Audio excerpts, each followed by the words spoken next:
Hello students, आज के video में हम समझेंगे pharmacology of anti malarial drugs a complete overview. Anti malarial drugs की फार्माकोलॉजी समझने के लिए ज़रूरी है कि हम पहले मलेरियल पैरासाइट की पैथोजेनेसिस और लाइफ साइकिल को समझ लें। Malaria is an acute febrile disease. Malaria एक ऐसी बीमारी है जिसमें एकदम से तेज बुखार होता है। मलेरिया एक पैरासाइट प्लाज्मोडियम से होता है। वैसे तो प्लाज्मोडियम की सैकड़ों स्पीशीज प्रजातियां होती हैं, पर मनुष्य में मलेरिया 5 प्रजातियों से होता है। Plasmodium falciparum, Plasmodium vivax, Plasmodium ovale, then Plasmodium malariae and Plasmodium knowlesi. इसमें से प्लाज्मोडियम फैल्सिपेरम डेडलीस्ट सबसे खतरनाक स्पीशीज है, जो कि एक रेजिस्टेंट पैरासाइट है।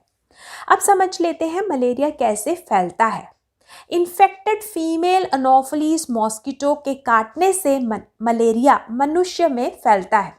फीमेल अनोफिलीज मॉस्किटो के सलाइवरी ग्लैंड में स्पोरोजोइड्स होते हैं। स्पोरोजोइड्स प्लाज्मोडियम की एक फॉर्म है। जब मच्छर काटता है तो ये स्पोरोजोइड्स मनुष्य के ब्लड में पहुंच जाते हैं और मनुष्य को मलेरिया होता है। नाउ वेरी इंपॉर्टेंट, मलेरिया के सिम्टम्स। सबसे पहले ठंड लगना, ठंड के साथ कपकपी होना, फिर तेज सरदर्द के साथ तेज बुखार होना, उसके बाद पसीना आने से बुखार का उतर जाना मलेरिया के ये प्रमुख लक्षण हैं। कपकपी, बुखार और पसीना आने का ये क्रम हर 2 या 3 दिनों में रिपीट हो सकता है।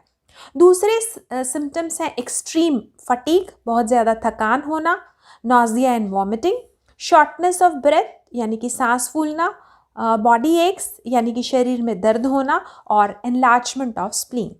मलेरिया का इलाज जल्द से जल्द होना चाहिए, नहीं तो कॉम्प्लिकेशंस हो जाती हैं। मलेरिया कॉम्प्लिकेटेड हो जाता है, सिवियर हो जाता है, जैसे कि सेरिब्रल मलेरिया, इन्फेक्शन दिमाग तक पहुंच सकता है, उसकी वजह से सीवियर अनीमिया हो सकता है, लीवर डिसफंक्शन, रीनल फेलियर हो सकता है, ऑर्गन फेलियर जो है ये फेटल भी हो सकता है, मरीज की जान भी जा सकती है। अब जल्दी से समझते हैं मलेरियल पैरासाइट प्लाज्मोडियम की लाइफ साइकिल और therapeutic classification of anti malarial drugs. अब आप इस चार्ट को देखो, ये मनुष्य में प्लाज्मोडियम की लाइफ साइकिल को समझा रहा है और एंटी मलेरियल ड्रग्स को थेरेपेटिकली क्लासिफाई कर रहा है। जब एक इन्फेक्टेड फीमेल अनोफिलीज मॉस्किटो काटती है तो स्पोरोजोइड्स मनुष्य के ब्लड में चले जाते हैं। स्पोरोजोइड्स प्लाज्मोडियम की एक फॉर्म है। ये स्पोरोजोइड्स लीवर में मल्टीप्लाई होते हैं, जिसमें एक तरफ हिप्नोजोइड्स और दूसरी तरफ मीरोजोइड्स बनते हैं। हिप्नोजोइड्स प्लाज्मोडियम की डोरमेंट स्टेट है, जो कि प्लाज्मोडियम वाइवैक्स और प्लाज्मोडियम ओवेल मलेरिया में प्रोड्यूस होती है। ये हिप्नोजोइड्स कुछ सालों बाद एक्टिवेट होकर मलेरिया प्रोड्यूस कर सकते हैं। यहाँ एक बात आपको जाननी ज़रूरी है कि सिर्फ एक एंटी मलेरियल ड्रग है प्राइमाक्विन, जो कि हिप्नोजोइटोसाइडल होती है। ये हिप्नोजोइड्स को मार देती है, जिससे प्लाज्मोडियम वाइवैक्स और प्लाज्मोडियम ओवेल मलेरिया का रिलैप्स नहीं होता।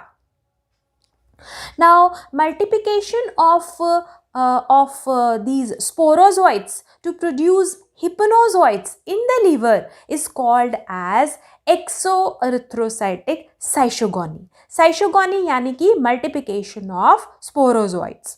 तो स्पोरोजोइड्स मल्टीप्लाई होकर हिप्नोजोइड्स बनाते हैं और इस साइकिल को कहते हैं एक्सोएरिथ्रोसाइटिक साइटोगोनी। उसी तरह प्री एरिथ्रोसाइटिक साइटोगोनी में स्पोरोजोइड्स मल्टीप्लाई होकर मीरोजोइड्स बनाते हैं। ये मीरोजोइड्स आरबीसी को इन्फेक्ट करते हैं। आरबीसी में ये मीरोजोइड्स मल्टीप्लाई होते हैं और मल्टीप्लिकेशन के दौरान मीरोजोइड्स से ट्रोफोजोइड्स और साइजोइड्स बनते हैं।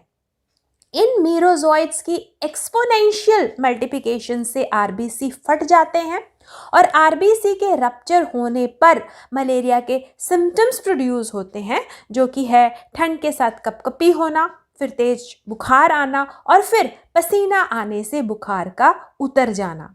इस साइकिल को जिसमें कि प्लास्मोडियम आरबीसीज में मल्टीप्लाई करता है, इस साइकिल को कहते हैं एरिथ्रोसाइटिक साइजोगोनी। प्लास्मोडियम आरबीसीज में मेल और फीमेल गैमीट्स भी बना लेता है और इस प्रोसेस को कहते हैं गैमेटोगोनी। जब कोई नॉन इन्फेक्टेड मॉस्किटो अब इस इन्फेक्टेड मनुष्य को काटता है तो ये प्लास्मोडियम के गैमीट्स उसकी गट में चले जाते हैं, जिससे कि वो मॉस्किटो इन्फेक्ट हो जाता है। अब इस मॉस्किटो के काटने से मलेरिया मनुष्य में फैलता है। यहाँ पर ये 3 ड्रग्स हैं, ये तीनों ड्रग्स गैमीटोसाइडल हैं। ये गैमीट्स को किल करती हैं, जिसकी वजह से ये गैमीट्स मर जाते हैं और जो ये मच्छर है ये इन्फेक्ट नहीं होता। तो ये ड्रग्स मलेरिया को फैलने से रोकती हैं। ये ड्रग्स हैं आर्टीमेसिनिन्स, देन प्रोग्वानल और प्राइमाक्विन।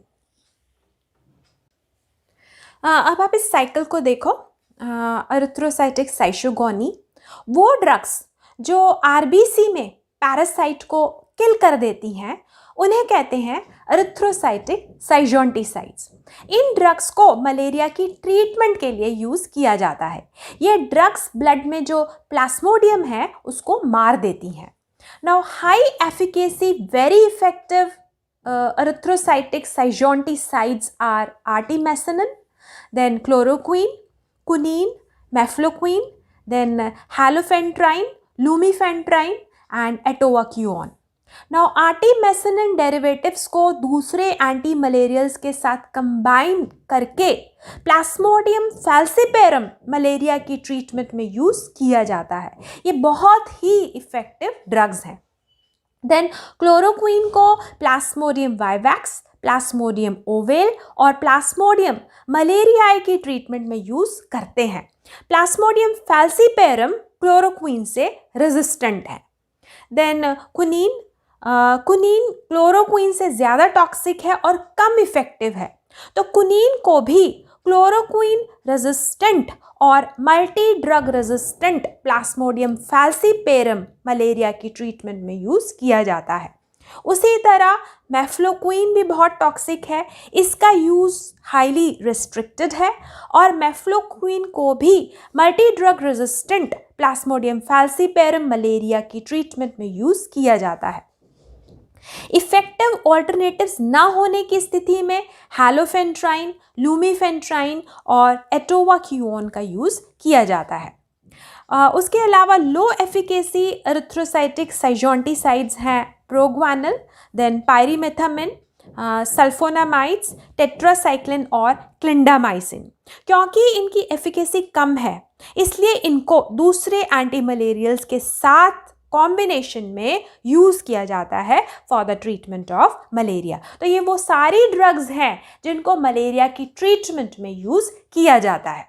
उसी तरह हिप्नोज़ोइटोसाइडल ड्रग्स वो हैं जो कि प्लास्मोडियम वाइवैक्स और प्लास्मोडियम ओवेल का रिलैप्स कम करती हैं या को रिलैप्स नहीं होने देती। वहीं गैमीटोसाइडल वो ड्रग्स हैं जो कि प्लास्मोडियम के गैमीट्स को किल कर देती हैं और जिसकी वजह से मलेरिया का जो ट्रांसमिशन है वो कम हो जाता है।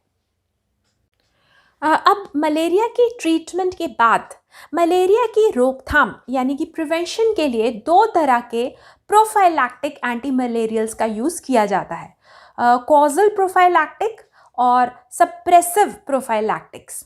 नाउ कॉजल प्रोफाइलैक्टिक्स ये वो ड्रग्स हैं जो कि प्लास्मोडियम को प्री एरिथ्रोसाइटिक फेज में टारगेट करती हैं, प्लास्मोडियम को लीवर सेल्स में ही डिस्ट्रॉय कर देती हैं जिससे आरबीसी में प्लास्मोडियम का इन्फेक्शन नहीं होता और इसी वजह से मलेरिया भी नहीं होता। ये ड्रग्स हैं प्राइमाक्विन और प्रोग्वानल। देन सप्रेसिव प्रोफाइलैक्टिक्स, ये ड्रग्स प्लास्मोडियम के एरिथ्रोसाइटिक साइजोगोनी फेज पर एक्ट करती हैं जिससे मलेरिया का अटैक सप्रेस हो जाता है और आरबीसी रप्चर नहीं होते, फीवर नहीं आता। ड्रग्स हैं क्लोरोक्वीन, मेफ्लोक्वीन, डॉक्सीसाइक्लिन, प्रोग्वानल। तो एंटी मलेरियल ड्रग्स की थेरेपेटिक क्लासिफिकेशन में 5 तरह की ड्रग्स होती हैं। ट्रीटमेंट के लिए एरिथ्रोसाइटिक साइजोंटिसाइड्स, ये ड्रग्स प्लास्मोडियम को ब्लड में ही मार देती हैं।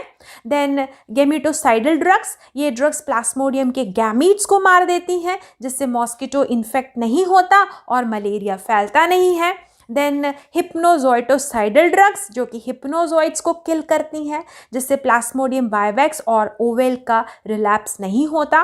देन कॉजल प्रोफाइलैक्टिक्स, पैरासाइट को लीवर में ही डिस्ट्रॉय कर देती हैं, जिससे मलेरिया होता ही नहीं है।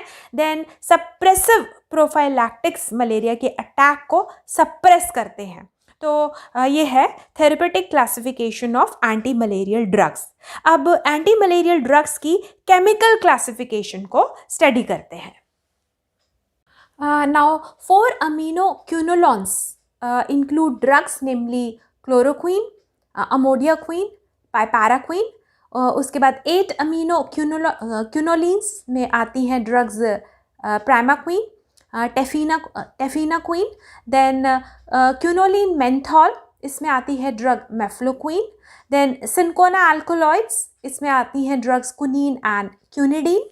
Now chloroquine, amodiaquine, then piperaquine, mefloquine, quinine, ये सारी ड्रग्स का एक जैसा मैकेनिज्म ऑफ एक्शन है।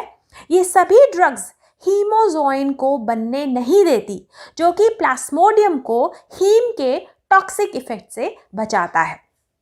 देन प्राइमाक्विन मलेरिया पैरासाइट की माइटोकॉन्ड्रियल इलेक्ट्रॉन ट्रांसपोर्ट चेन को ठीक से काम नहीं करने देती, जिससे कि एटीपीज का सिंथेसिस नहीं होता और जो पैरासाइट है वो मर जाता है। नेक्स्ट क्लास है बाइग्वानाइट, ड्रग है प्रोग्वानल। देन डायअमीनो पिरिमिडीन, ड्रग है पायरीमेथामीन। नाउ प्रोग्वानिल और पायरीमेथामीन प्लास्मोडियम के डाइहाइड्रोफोलेट रिडक्टेस एंजाइम को इनहिबिट करती हैं, जिससे कि टेट्राहाइड्रोफोलेट नहीं बनता। टेट्राहाइड्रोफोलेट ना बनने की वजह से पैरासाइट में डीएनए का सिंथेसिस जो है वो बंद हो जाता है और जो पैरासाइट है वो डिस्ट्रॉय हो जाता है। नेक्स्ट कैटेगरी है सल्फोनामाइड्स एंड सल्फोन्स। ड्रग्स हैं सल्फाडॉक्साइन, देन सल्फामीथोपायराजीन, डैप्सॉन, ये सारी ड्रग्स भी टेट्राहाइड्रोफोलेट का सिंथेसिस नहीं होने देती, जिससे कि डीएनए का सिंथेसिस नहीं हो पाता। नेक्स्ट कैटेगरी है एंटीबायोटिक्स, जिसमें आते हैं टेट्रासाइक्लिन, डॉक्सीसाइक्लिन, क्लिंडामाइसिन। ये एंटीबायोटिक्स प्रोटीन को प्लास्मोडियम में प्रोटीन को सिंथेसाइज नहीं होने देते। Next class again very important class, sesquiterpene lactone. इसमें आते हैं आर्टी मेसनिन डेरिवेटिव्स, जैसे कि artesunate, then artemether, dihydro artemisinin. ये ड्रग्स फ्री रेडिकल्स प्रोड्यूस करती हैं, जिससे कि प्लास्मोडियम जो है वो डिस्ट्रॉय हो जाता है। नेक्स्ट क्लास है अमीनो अल्कोहल्स, जिसमें आती हैं ड्रग्स हैलोफेंट्राइन, लूमीफेंट्राइन। ये ड्रग्स प्लास्मोडियम में न्यूक्लिक एसिड और प्रोटीन सिंथेसिस को नहीं होने देती। देन नेफ्थाइरिडीन, ड्रग है पायरोनेरिडीन। पायरोनेरिडीन भी हीमोजोइन को सिंथेसाइज नहीं होने देती। देन नेफ्थोक्यूनॉन, ड्रग है एटोवाक्यूऑन। एटोवाक्यूऑन पैरासाइट की माइटोकॉन्ड्रियल इलेक्ट्रॉन ट्रांसपोर्ट चेन को इनहिबिट करती हैं। तो ये है एंटी मलेरियल ड्रग्स की केमिकल क्लासिफिकेशन। अब पढ़ते हैं कॉमनली यूज होने वाली सभी एंटी मलेरियल ड्रग्स की फार्माकोलॉजी। नाउ फर्स्ट कैटेगरी की एंटी मलेरियल ड्रग है 4 aminoquinolines। इस कैटेगरी में ड्रग्स आती हैं क्लोरोक्विन, अमोडियाक्विन, देन पाइपैराक्विन। सभी ड्रग्स का एक ही मैकेनिज्म ऑफ एक्शन है। प्रोटोटाइप ड्रग है क्लोरोक्विन। नाउ ये सभी ड्रग्स एरिथ्रोसाइटिक साइजोंटिसाइड हैं। ये सभी ड्रग्स ब्लड में मल्टीप्लाई कर रहे प्लास्मोडियम को मार देती हैं और मलेरिया की ट्रीटमेंट में इनको यूज़ करा जाता है। पहले समझते हैं कि प्लास्मोडियम आरबीसी के अंदर कैसे ग्रो और मल्टीप्लाई करता है। नाउ पैरासाइट के एसिडिक वैक्यूल में पैरासिटिक लाइजोसोम्स, ये एंजाइम्स हीमोग्लोबिन को ब्रेक कर देते हैं, जिससे हीमोग्लोबिन दो भागों में टूट जाता है, हीम और ग्लोबिन।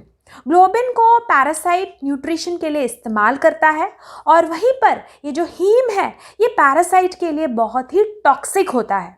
तो पैरासाइट एंजाइम हीम पॉलीमरेज से इस टॉक्सिक हीम को नॉन टॉक्सिक हीमोजोइन में कन्वर्ट कर देती हैं और अब पैरासाइट ह्यूमन आरबीसी के अंदर आराम से मल्टीप्लाई करता रहता है। अब समझते हैं क्लोरोक्विन का मैकेनिज्म ऑफ एक्शन। क्लोरोक्विन इस हीमोजोइन को बनने नहीं देता। क्लोरोक्विन इन्फेक्टेड आरबीसीज में ज़्यादा कॉन्सेंट्रेट होता है। उसके अलावा क्लोरोक्विन एक वीक बेस है और ये पैरासाइट के एसिडिक फूड वैक्यूल का पीएच बढ़ा देता है, जिसकी वजह से हीमोग्लोबिन का टूटना या फिर हीमोग्लोबिन का जो डिग्रेडेशन है वो रुक जाता है।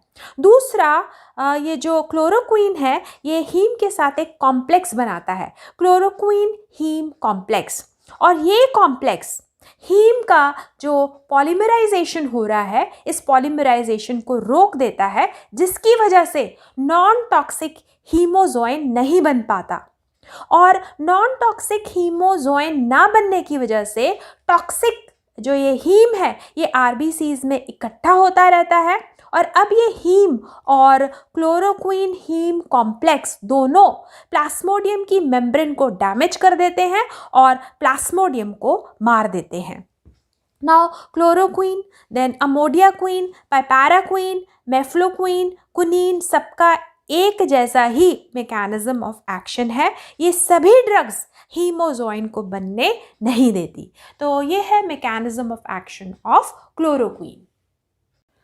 Now, chloroquine is very effective in the treatment and prevention or prophylaxis of malaria due to Plasmodium malariae, Plasmodium ovale and Plasmodium vivax.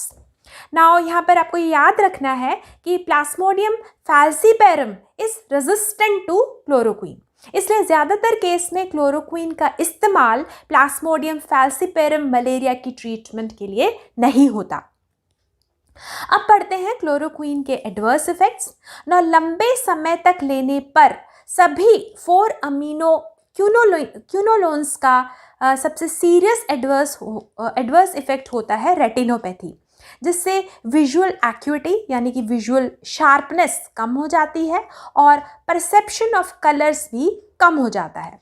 दूसरा, गैस्ट्रो इंटेस्टिनल डिस्कम्फर्ट से हो सकता है नॉजिया, वॉमिटिंग, एनोरेक्सिया, भूख न लगना और एपिगैस्ट्रिक पेन।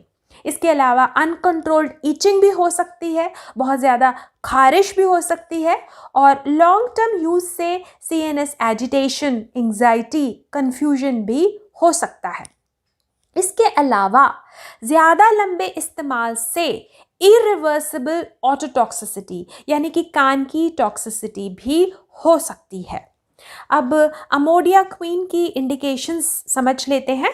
अमोडियाक्विन को treatment of uncomplicated falciparum malaria और उसके अलावा treatment of chloroquine resistant plasmodium falciparum में यूज़ किया जाता है। तो ये है क्लोरोक्विन की फार्माकोलॉजी, जिसको प्लाज्मोडियम वाइवैक्स, प्लाज्मोडियम ओवेल और प्लाज्मोडियम मलेरियाए में होने वाले मलेरिया की ट्रीटमेंट और प्रोफाइलैक्सिस में यूज़ किया जाता है।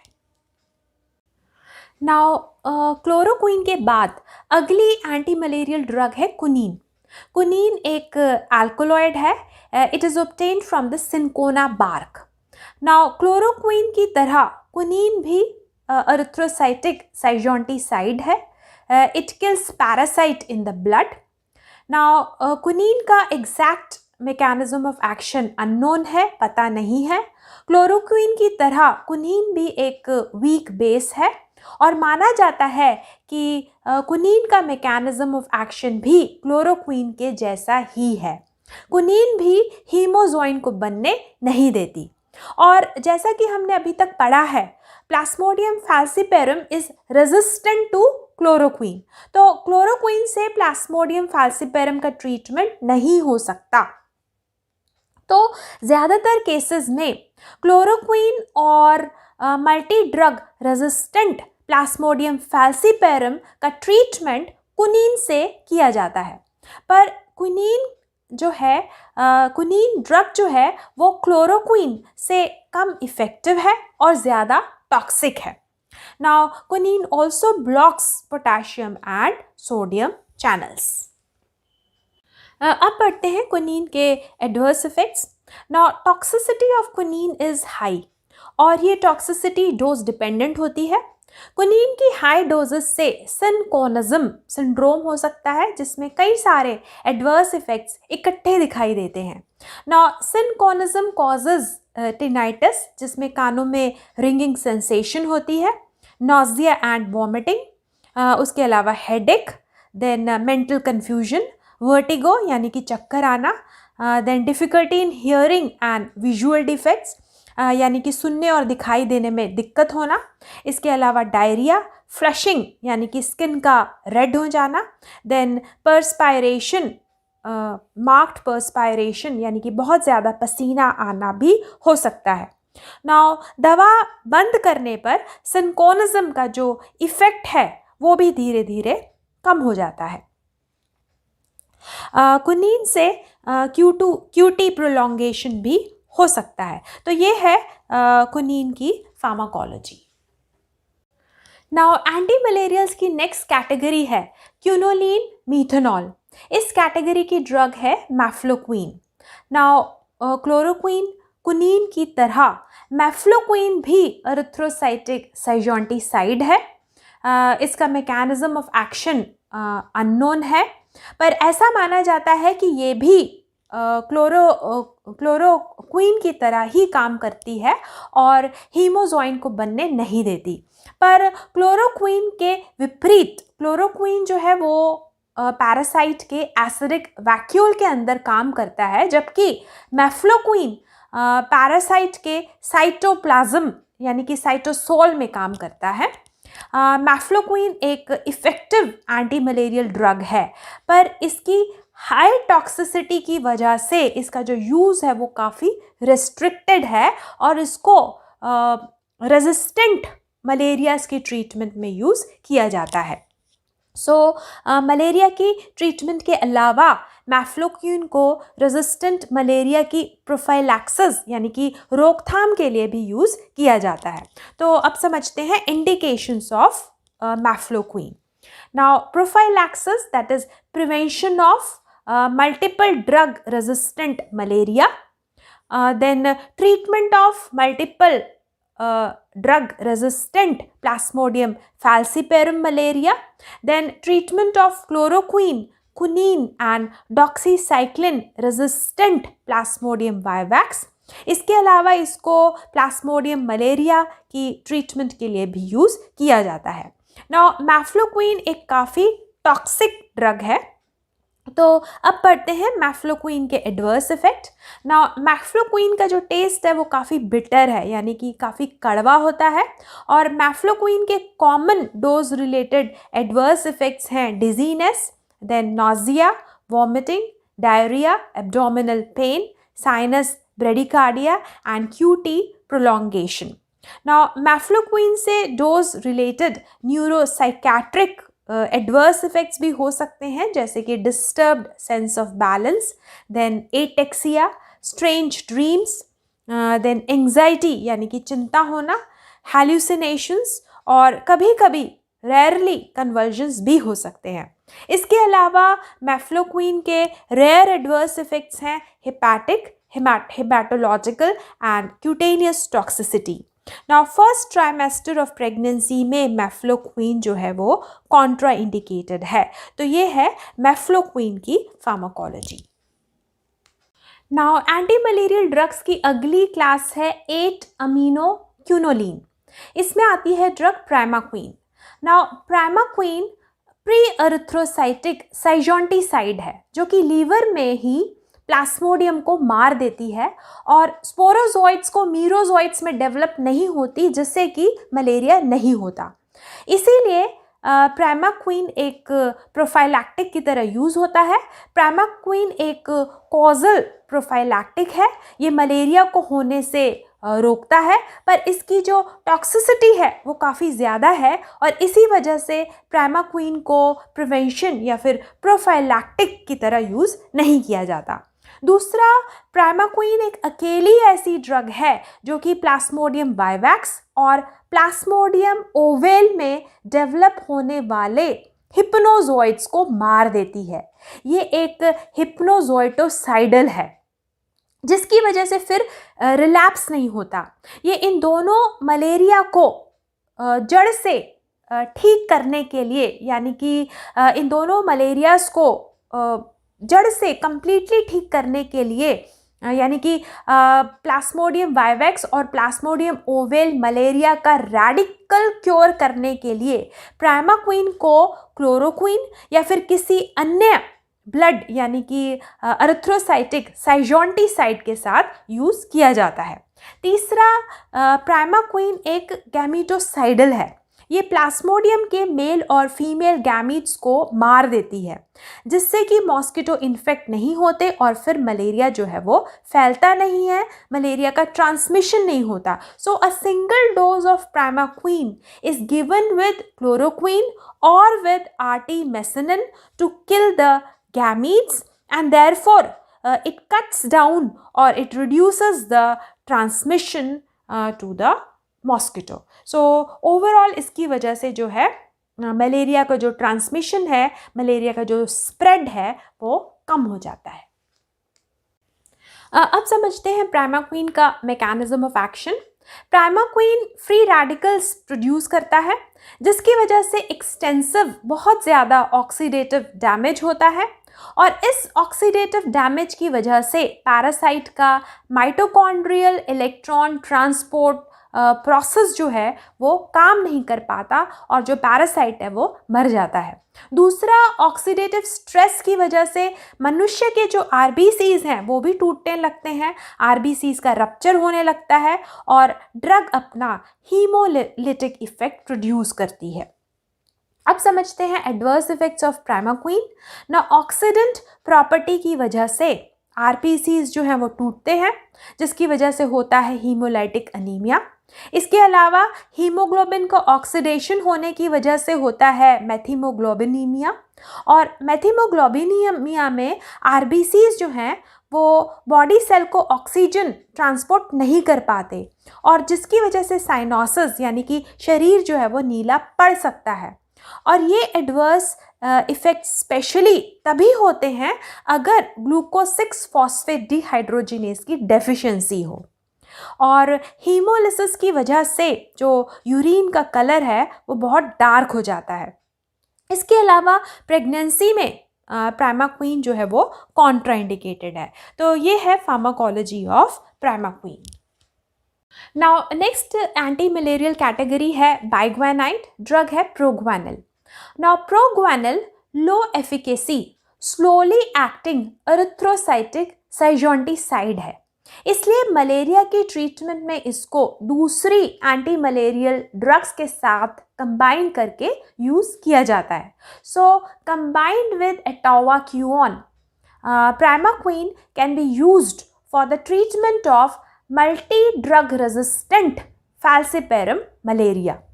यहाँ पर आपको बता दें कि एटोवाक्यूऑन एक एंटी मलेरियल ड्रग है जो कि प्लास्मोडियम की माइटोकॉन्ड्रियल इलेक्ट्रॉन ट्रांसपोर्ट चेन को इनहिबिट करता है। देन प्रोग्वेनल प्लास्मोडियम फैल्सिपेरम की प्री एरिथ्रोसाइटिक स्टेज को भी इनहिबिट करता है, यानी कि स्पोरोजोइड्स को मीरोजोइड्स में डेवलप नहीं होने देता और इसीलिए प्रोग्वेनल को प्लास्मोडियम फैल्सिपेरम मलेरिया की प्रोफाइलैक्सिस यानी कि प्रिवेंशन में भी यूज़ किया जाता है। सो एटोवाक्यूऑन and proguanil combination is used as a causal prophylactic in chloroquine resistant and multi-drug resistant Plasmodium falciparum malaria. इसके अतिरिक्त जो प्लास्मोडियम गैमीट्स प्रोग्वानल के कांटेक्ट में आ जाते हैं वो ठीक से मॉस्किटो में डेवलप नहीं हो पाते और इसीलिए मलेरिया का जो स्प्रेड है, मलेरिया का जो ट्रांसमिशन है वो कम हो जाता है। अब समझते हैं प्रोग्वानल का मैकेनिज्म ऑफ एक्शन। ना प्रोग्वानल का मैकेनिज्म ऑफ एक्शन समझने के लिए आपको ये पता होना ज़रूरी है कि न्यूक्लियोटाइड्स की सिंथेसिस के लिए टेट्राहाइड्रोफोलेट THF बहुत ज़रूरी होता है और न्यूक्लियोटाइड्स जो हैं उन्हीं से DNA बनता है। Now deoxy TMP deoxy thymidine monophosphate एक न्यूक्लियोटाइड है और जैसा कि आप यहाँ देख सकते हो डीऑक्सी थाइमिडीन मोनोफॉस्फेट की सिंथेसिस के दौरान टेट्राहाइड्रोफोलेट का यूज़ होता है। टेट्राहाइड्रोफोलेट यूज़ होकर डाइहाइड्रोफोलेट में कन्वर्ट होता है। उसके बाद एंजाइम डाइहाइड्रोफोलेट रिडक्टेस टेट्राहाइड्रोफोलेट को डाइहाइड्रोफोलेट से रीजेनरेट करता है। इसके अतिरिक्त थाइमिडीन न्यूक्लियोटाइड की सिंथेसिस के लिए एंजाइम थाइमिडाइलेट सिंथेस भी बहुत ज़रूरी है। नाउ बॉडी में proguanil is metabolised to cycloguanil. Cycloguanil जो है वो प्रोग्वानल की एक्टिव फॉर्म है। Now cycloguanil inhibits plasmodium enzyme dihydrofolate reductase. तो डाइहाइड्रोफोलेट रिडक्टेस जो है वो इनहिबिट हो जाता है जिसकी वजह से फोलेट का जो मेटाबॉलिज्म है वो इनहिबिट हो जाता है और टेट्राहाइड्रोफोलेट का जो रीजेनरेशन है वो रुक जाता है और टेट्राहाइड्रोफोलेट की कमी की वजह से न्यूक्लियोटाइड्स की सिंथेसिस नहीं होती और प्लास्मोडियम में DNA की सिंथेसिस नहीं हो पाती। उसके अलावा साइक्लोग्वानल थाइमिडाइलेट सिंथेस एंजाइम को भी इनहिबिट करता है जिससे कि न्यूक्लियोटाइड डीऑक्सीथाइमिडीन मोनोफॉस्फेट का भी सिंथेसिस नहीं होता, DNA की सिंथेसिस नहीं हो पाती और जो प्लास्मोडियम है वो मर जाता है। नाउ ये है मैकेनिज्म ऑफ एक्शन ऑफ प्रोग्वानल। अब समझते हैं प्रोग्वानल के एडवर्स इफेक्ट्स। नाउ क्लोरोक्विन के कंपैरिजन में प्रोग्वानल के जो एडवर्स इफेक्ट्स हैं वो कम है। तो प्रोग्वानल के एडवर्स इफेक्ट्स हैं mild abdominal symptoms, then vomiting, then stomatitis यानी कि ओरल कैविटी में सूजन आना, देन हीमाटूरिया यानी कि ब्लड में यूरिन होना, उसके अलावा रैशेस और ट्रांजिएंट लॉस ऑफ हेयर। तो ये है प्रोग्वानल की pharmacology. Now next anti malarial category है डायअमीनोपिरिमिडीन। ड्रग है पायरिमेथामिन और सल्फोनामाइड। नाउ प्रोग्वानल की तरह पायरिमेथामिन भी प्लास्मोइडल डाइहाइड्रोफोलेट रिडक्टेस एंजाइम को इनहिबिट करता है जिसकी वजह से DNA की सिंथेसिस है जो है वो इनहिबिट हो जाती है। नाउ इस ड्रग की एफिनिटी प्लास्मोडियम के डाइहाइड्रोफोलेट रिडक्टेस एंजाइम के लिए लगभग 2000 टाइम्स ज़्यादा है कंपेयर टू मेमेलियन एंजाइम। तो इस तरह पायरिमेथामिन प्लाज्मोडियम में DNA की सिंथेसिस जो है वो नहीं होने देता और जिसकी वजह से प्लाज्मोडियम की डेथ हो जाती है। नाउ पायरिमेथामिन और सल्फोनामाइड्स दोनों ही लो एफिकेसी एरिथ्रोसाइटिक साइजोंटिसाइड्स हैं और इसीलिए मलेरिया की ट्रीटमेंट में इनको दूसरी एंटी मलेरियल ड्रग्स के साथ कंबाइन करके यूज़ किया जाता है। So pyrimethamine is used along with sulfonamide or dapsone for the treatment of chloroquine resistant Plasmodium falciparum. Now pyrimethamine के adverse effects हैं nausea and vomiting. Now folate की deficiency की वजह से high doses of the drug can cause anemia and granulocytopenia. Now folinic acid के use से folate deficiency कम होती है और यहाँ पर ये काफ़ी फ़ायदा पहुँचाती है। नाउ सल्फोनामाइड्स भी लो एफिकेसी एरिथ्रोसाइटिक साइजोंटिसाइड्स हैं तो इनको भी दूसरी ड्रग्स के साथ कंबाइन करके यूज़ किया जाता है।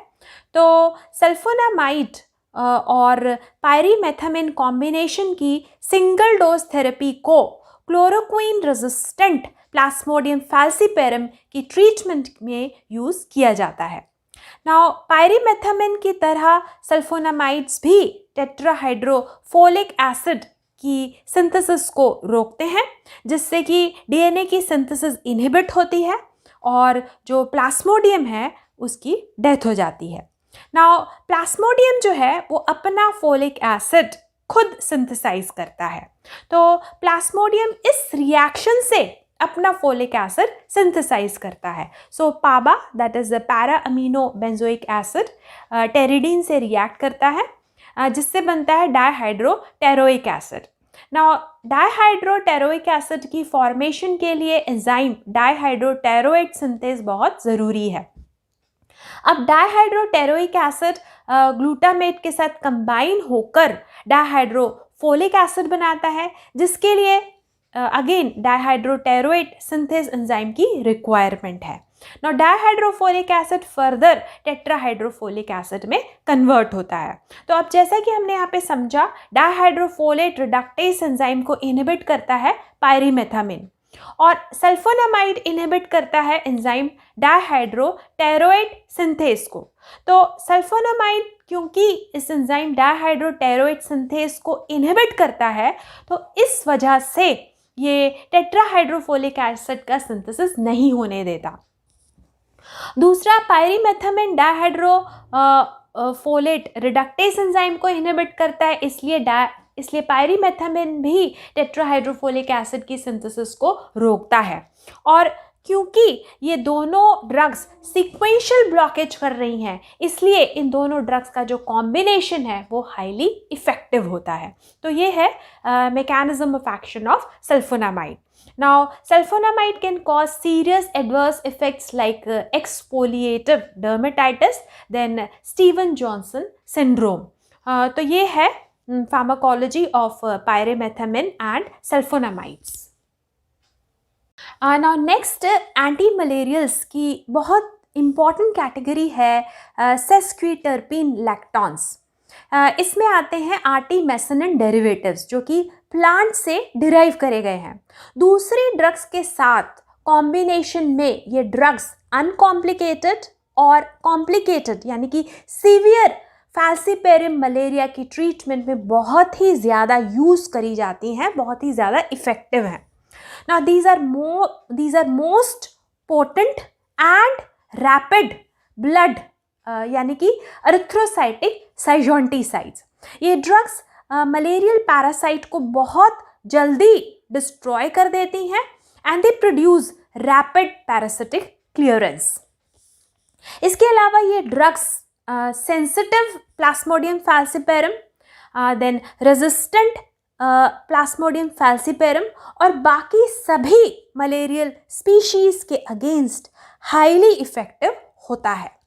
देन साथ ही साथ ये प्लास्मोडियम के गैमीट्स को भी किल करता है, यानी कि it is lethal to the early gametes, और इसीलिए ड्रग मलेरिया के ट्रांसमिशन को भी कम कर देती है। नाउ आर्टीमेसनिन वाटर और ऑयल दोनों में ही पुअरली सॉल्युबल है और इसीलिए थेरेपी के लिए आर्टीमेसनिन के डेरिवेटिव्स को यूज़ किया जाता है। अब समझते हैं आर्टीमेसनिन का मैकेनिज्म ऑफ एक्शन।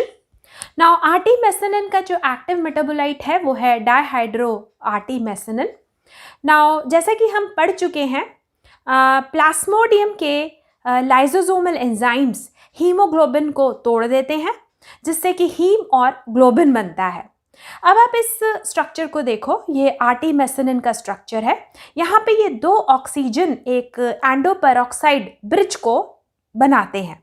ना ये हीम इस एंडोपेरोक्साइड ब्रिज को तोड़ता है, जिसकी वजह से फ्री रेडिकल्स प्रोड्यूस होते हैं और ये फ्री रेडिकल्स प्लास्मोडियम पैरासाइट जो है उसके स्ट्रक्चर को डिस्ट्रॉय कर देते हैं। तो these free radicals cause lipid peroxidation of parasitic membrane proteins. Parasite की जो मेम्ब्रेन है उसमें जो प्रोटीन्स हैं उनको डिस्ट्रॉय कर देते हैं। देन पैरासाइट के स्ट्रक्चर में जो एंडोप्लाज्मिक रेटिकुलम है उसको डिस्ट्रॉय कर देते हैं, उसको डैमेज कर देते हैं और पूरे पैरासाइट के जो स्ट्रक्चर है उसकी लाइसिस कर देते हैं, उसको ब्रेक कर देते हैं, पैरासाइट के स्ट्रक्चर को जो है तोड़ देते हैं। इसके अलावा फ्री रेडिकल्स प्लाज्मोडियल, सार्कोप्लाज्मिक और एंडोप्लाज्मिक कैल्शियम एटीपेस को भी इनहिबिट कर देते हैं। तो इस तरह आर्टीमेसिनिन फ्री रेडिकल्स प्रोड्यूस करता है और वो फ्री रेडिकल्स इस पैरासाइट को, प्लाज्मोडियम को डिस्ट्रॉय कर देते हैं। तो ये है मैकेनिज्म ऑफ एक्शन ऑफ आर्टीमेसिनिन। अब पढ़ते हैं आर्टीमेसिनिन डेरिवेटिव्स के बारे में। ना सबसे पहले समझते हैं कि आर्टीमेसिनिन डेरिवेटिव्स को कॉम्बिनेशन में क्यों यूज़ किया जाता है। ना आर्टीमेसिनिन जो है उनकी जो ड्यूरेशन ऑफ एक्शन है वो बहुत ही शॉर्ट है और क्योंकि इनकी ड्यूरेशन ऑफ एक्शन काफ़ी कम है इसीलिए यहाँ पर जो रिलैप्स रेट है वो ज़्यादा है। तो इसीलिए आर्टीमेसिनिन डेरिवेटिव्स को कॉम्बिनेशन में दूसरे एंटी मलेरियल ड्रग्स के साथ यूज़ किया जाता है। नाउ जो डेरिवेटिव्स कॉमनली यूज़ किए जाते हैं वो है artesunate, then artemether, then dihydro artemisinin. Now artesunate, its sodium salt is water soluble. उसके अलावा आर्टीसुएनेट को ओरली, इंट्रामस्कुलर और इंट्रावीनस रूट से दिया जा सकता है और हाफ लाइफ है 30 to 60 minutes. Then artemether, this is lipid soluble, इसको ओरली दिया जाता है और इसकी जो हाफ लाइफ है वो है 3 to 10 आवर्स। देन डाइहाइड्रो आर्टीमेसिनिन, ये आर्टीमेसिनिन का एक्टिव मेटाबोलाइट है और इसको ओरली यूज़ किया जाता है। अब पढ़ते हैं एडवर्स इफेक्ट्स। नाउ आर्टीमेसिनिन के जो माइल्ड एडवर्स इफेक्ट्स हैं वो है nausea, vomiting, abdominal pain, itching यानी कि खारिश होना, जो कि एक बहुत कॉमन एडवर्स इफेक्ट है आर्टीमेसिनिन डेरिवेटिव्स का। उसके अलावा ड्रग फीवर भी हो सकता है। नाउ रेयर केसेस में कभी कभार हेडेक, टिनिटस यानी कि ringing sensation in the ear, then dizziness, bleeding, then dark urine, ST segment changes, QT prolongation, first degree of AV block, then transient reticulocytopenia और ल्यूकोपीनिया भी हो सकता है। अब समझते हैं कि आर्टीमेसिनिन को एंटी मलेरियल थेरेपी में कहाँ यूज़ किया जाता है। इसको बेसिकली प्लाज्मोडियम फैल्सीपेरम मलेरिया के ट्रीटमेंट में यूज़ किया जाता है। So artemisinin derivatives are used for the treatment of uncomplicated Plasmodium falciparum malaria. कौन से प्लाज्मोडियम फैल्सीपेरम मलेरिया में इसको यूज़ किया जाता है? वो मलेरिया जो कि या तो सेंसिटिव हो, यानी कि sensitive to all the drugs, या फिर chloroquine resistant plasmodium falciparum malaria की ट्रीटमेंट में आर्टीमेसिनिन को यूज़ किया जाता है। इसके अलावा severe complicated plasmodium falciparum malaria की ट्रीटमेंट में भी आर्टीमेसिनिन को पेरेंट्रली दिया जाता है और प्लाज्मोडियम फैल्सीपेरम मलेरिया की ट्रीटमेंट में आर्टीमेसिनिन का बहुत कॉमन और बहुत इफ़ेक्टिव यूज़ है। तो दिस इज़ अबाउट आर्टीमेसिनिन फार्माकोलॉजी। तो ये है pharmacology of anti malarial drugs, a complete overview. Now please note, ये इन्फॉर्मेशन जो इस वीडियो में दी गई है ये सिर्फ एकेडमिक इंफॉर्मेटिव पर्पस के लिए है। अगर आपको एंटी मलेरियल ड्रग्स को यूज़ करना है या फिर आपको मलेरिया की ट्रीटमेंट करनी है तो आप फिजिशियन को कंसल्ट करें। मलेरिया की ट्रीटमेंट जो है वो बहुत जल्दी होनी चाहिए, साथ ही साथ फिजिशियन के कंसल्टेशन में होनी चाहिए। अगर ये वीडियो आपको अच्छा लगे तो इसको लाइक, सब्सक्राइब और शेयर ज़रूर करें। Thanks for watching this video.